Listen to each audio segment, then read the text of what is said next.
Frères et sœurs, je vous salue dans le précieux nom de Jésus et je vous dis bienvenue pour le partage de notre pain de la première heure de ce jour. Nous allons ensemble prier pour recommander à la grâce du Seigneur ce moment que nous allons passer ensemble. Prions le Seigneur.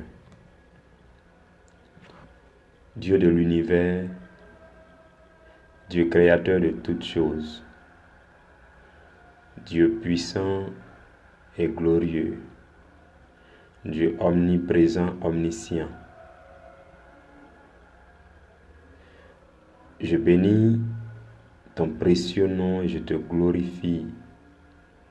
Je te rends toute la gloire parce que tu nous permets de parvenir à la fin de cette semaine d'enseignement. Je te rends grâce pour tout ce que tu nous as enseigné. Je te bénis pour tout ce que tu nous as révélé.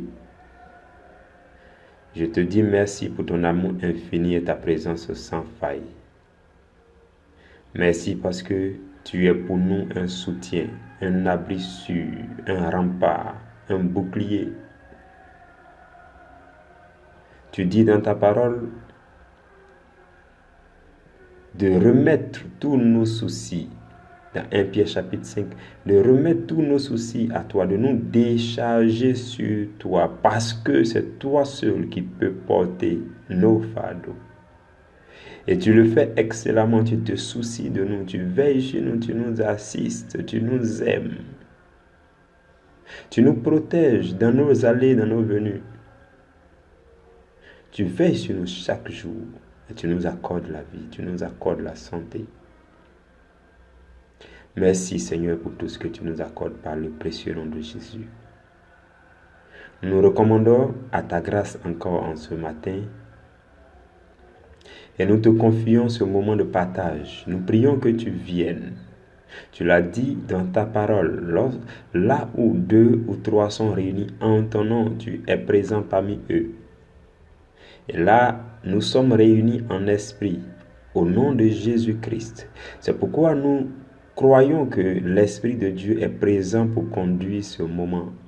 Et nous voulons maintenant nous abandonner à l'Esprit de Dieu.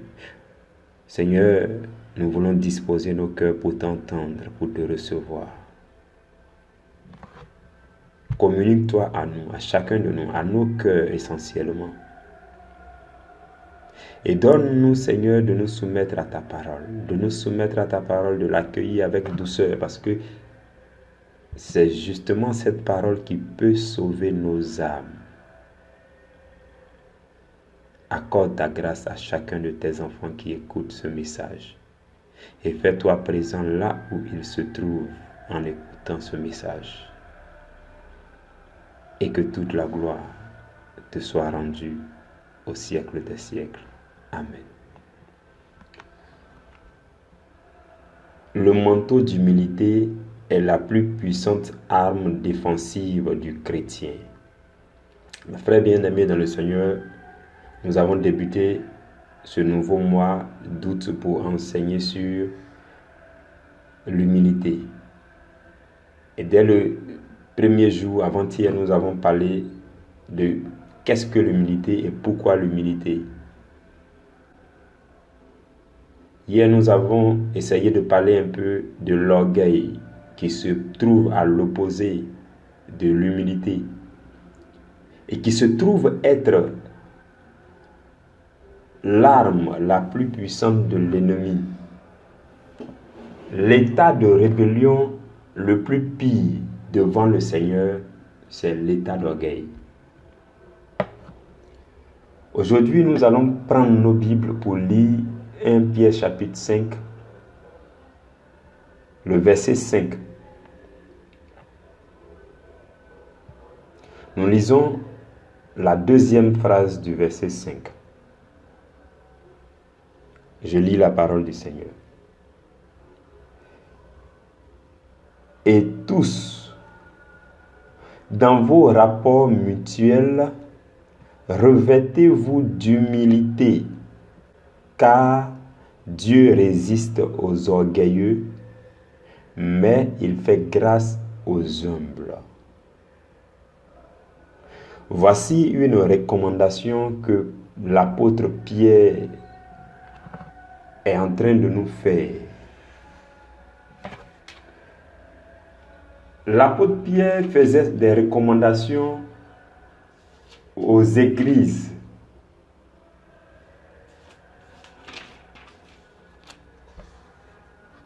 Il a adressé essentiellement son épître à ceux qui sont à l'étranger, ceux qui sont dispersés dans le Pont, la Galatie, la Cappadoce, l'Asie, la Bithynie. L'apôtre Pierre a écrit ces 2 épîtres afin de leur donner des recommandations, de les édifier dans le Seigneur. Et aujourd'hui, nous allons porter notre attention particulièrement sur ce qui est dit à propos de l'humilité et de l'orgueil. Il dit que tous devront revêtir l'humilité. Il dit dans vos rapports mutuels, dans vos relations entre frères, sœurs, entre vos responsables, dans vos relations fraternelles au sein de votre assemblée, dans votre église locale, dans vos relations, même dans vos relations familiales, dans vos relations professionnelles, dans vos relations amicales. Il dit, revêtez-vous. J'ai cité tous les types de relations parce qu'il a dit dans vos relations mutuelles. Il n'a pas précisé si c'est forcément dans l'église. Et donc, pour celui qui lit, s'il n'appartient pas de façon fixe à une église, il va penser tout de suite d'abord même à sa relation sociale, familiale. Il peut penser aussi à ses relations amicales. Donc, il dit dans toutes ces relations, nous devons nous revêtir d'humilité. Regardez comment il emploie le mot humilité dans la phrase. Il nous demande de nous revêtir. Et c'est cela justement qui doit nous faire remarquer que l'humilité est un revêtement. C'est un revêtement. La plupart du temps, on parle des âmes spirituelles. Il y a plusieurs types d'âmes. Il y a des âmes que Dieu met à notre disposition et que nous n'avons qu'à utiliser par la foi. Les âmes comme le sang de Jésus, le nom de Jésus, le feu du Saint-Esprit, l'épée de tel ange, de tel autre ange, ou bien le secours de tel ange. Il y a des armes que Dieu met à notre disposition pour que nous puissions les utiliser avec la foi pour combattre. Et il y a aussi des armes que nous développons. Des armes que nous développons en tant que comportement dans la vie quotidienne, comme le bouclier de la foi, la ceinture de vérité. Pendant que vous vivez tout le temps dans la vérité sans jamais mentir, vous êtes en train de serrer votre ceinture de vérité. Le casque du salut, l'épée de la parole, le zèle de l'évangile. Donc il y a plusieurs types d'âmes dans la parole. Mais ici nous considérons l'humilité comme une âme, mais qui est une âme défensive, qui est une âme de protection, qui est un manteau qui est comme une robe, qui est un revêtement qui vous couvre, qui peut vous couvrir tout votre être entier, de sorte que l'orgueil ne peut pas vous atteindre, puisque nous avons vu que l'orgueil, c'est l'âme redoutable de l'ennemi. Et vous allez comprendre pourquoi l'orgueil est l'âme redoutable de l'ennemi. Vous allez encore plus comprendre. Parce que ici, Pierre dit, revêtez-vous d'humilité. Quand il finit de dire revêtez-vous d'humilité, il dit car. Il va nous dire pourquoi on doit nous revêtir d'humilité. Il dit car Dieu résiste aux orgueilleux. C'est comme s'il disait que revêtez-vous d'humilité car si quelqu'un ne se revêt pas d'humilité et qu'il plonge dans l'orgueil, Dieu résiste aux orgueilleux, qu'il le sache.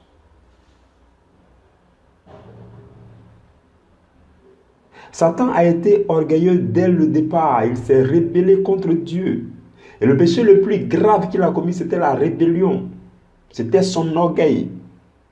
Et l'objectif ultime de Satan, c'est que nous, on parvienne à être comme lui. C'est de nous tromper jusqu'à ce qu'on se comporte comme lui, que ce soit consciemment ou inconsciemment. Et donc, l'orgueil se trouve carrément à l'opposé de l'humilité. Par contre, si quelqu'un se revêt d'humilité dans ses relations fraternelles, dans toutes ses relations avec ses frères, ses sœurs et ses responsables, il a porté le manteau d'humilité. Et c'est un manteau protecteur qui protège toutes les parties de votre corps, de votre être. Et qui empêche l'arme de l'orgueil de s'approcher de vous. Mais c'est vrai que c'est un manteau. Vous voyez, il y a des âmes qui se portent, qui se soulèvent, qui se transportent. Et l'âme dont on parle aujourd'hui est une âme qui se revêt.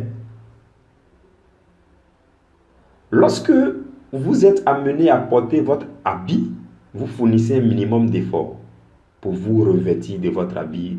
Vous devez savoir où est-ce que votre bras doit passer, où est-ce que le pied passe, afin que l'habit puisse vous rentrer. Ce n'est pas quelqu'un qui va venir vous faire porter votre habit. En tout cas, pas à l'âge auquel vous êtes arrivé.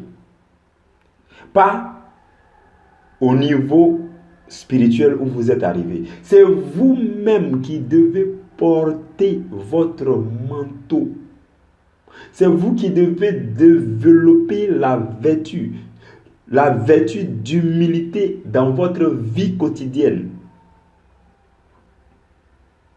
Au début de ce verset 5 que nous avons lu, il est dit, vous qui êtes jeunes, soyez soumis aux anciens. Donc la soumission aux anciens. Un ancien est en général guidé par l'Esprit de Dieu afin de guider le peuple de Dieu au sein de l'Église.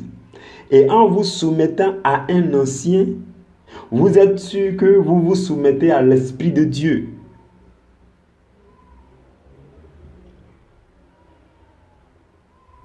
Donc, soumettez-vous. Donc, en vous soumettant aux anciens et en vous soumettant aussi à Dieu, à sa parole, puisqu'il est dit Dieu résiste aux orgueilleux. Mais tous ceux qui se soumettent à lui, à sa parole et à ses serviteurs, il leur fait grâce parce qu'ils auront porté le manteau d'humilité. Il est dit, mais il fait grâce aux humbles. Dieu fait grâce aux humbles. Dieu accorde aux humbles tous les bénéfices du sacrifice de Jésus-Christ. Parce que Ce que Jésus nous a apporté, c'est la grâce. C'est l'amour.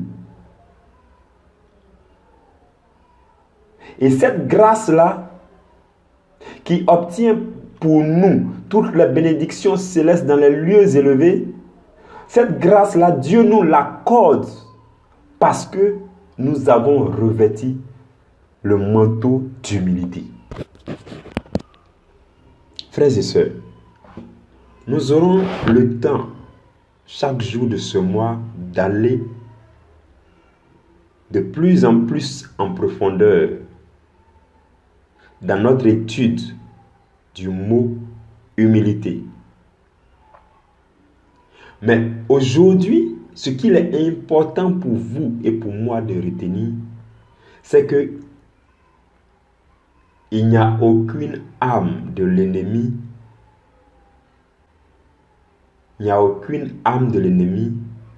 à laquelle l'humilité ne peut pas résister. L'humilité, c'est l'âme la plus puissante du chrétien. L'humilité, c'est l'âme la plus puissante du chrétien. Le manteau d'humilité, c'est l'âme la plus puissante du chrétien. Je vous partage rapidement l'histoire d'un homme de Dieu qui s'appelle Rick Joyner. Je crois qu'il est déjà retourné auprès du Seigneur depuis les années 2003. L'année 2003. Mais il a écrit dans son livre, le livre intitulé L'ultime assaut. Il a relaté un certain nombre de visions du Seigneur où il s'est retrouvé au royaume des cieux. Et dans ces visions, le Seigneur lui a montré le combat spirituel qui se mène contre l'ennemi. Le Seigneur lui a montré les champs de bataille. C'est-à-dire, nous vivons sur la terre ici et puis nous voyons des choses avec nos yeux charnels, tout ça de façon simple. Mais dans le monde parallèle qui est le monde spirituel, il y a une guerre. Il y a un combat qui se mène sans cesse dans ce monde parallèle qui est le monde spirituel. Le Seigneur lui a fait la grâce de voir dans ce monde. Il a pu voir que parmi les chrétiens, en voulant combattre le diable, on s'envoie les flèches les uns sur les autres entre chrétiens. Il y a aussi des chrétiens qui facilement se retrouvent dans le camp de l'ennemi sans s'en rendre compte. Il a pu voir le champ de bataille. Et il a relaté quelque chose de capital qui concerne notre thème de ce jour. Il a relaté que le manteau d'humilité est une forme de robe, de soutane, qui doit être portée. Et que peu importe l'âme du chrétien, tant qu'il n'a pas le manteau d'humilité, il n'est pas totalement à l'abri du diable. Et que la dernière arme que Satan utilise contre les chrétiens, c'est l'orgueil.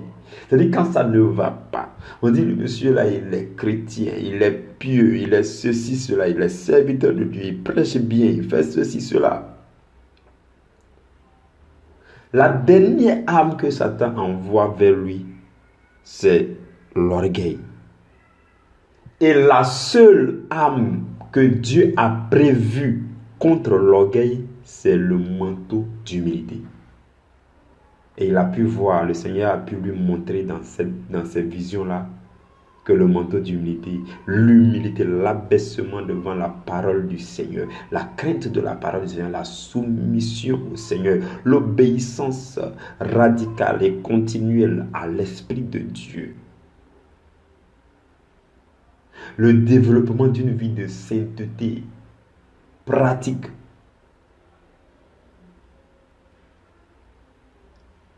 C'est ça qui peut résister au diable. L'humilité, le manteau d'humilité. Voilà pourquoi, frères et sœurs, durant ce mois, nous allons demander la grâce à Dieu de nous revêtir. Nous allons demander la grâce à Dieu de nous donner la force d'appliquer tout ce qu'il dit concernant l'humilité, afin que nous ayons la force d'appliquer ce que le Seigneur dit et que nous soyons revêtus du manteau d'humilité et que nous soyons inébranlables, invulnérables devant le Seigneur, devant Satan, et que nous ayons les yeux ouverts pour voir les pièges que l'ennemi nous tend afin de nous faire tomber dans l'orgueil. Quitte à ce que les gens du monde nous traitent de faibles, de fainéants, de ceci, de cela, de peureux, de quoi que ce soit, le plus important pour nous sera de nous revêtir du manteau d'humilité afin d'être à l'abri de l'orgueil. Que la grâce de Dieu demeure chez toi. Nous nous retrouvons lundi à la première heure au nom de Jésus. Amen.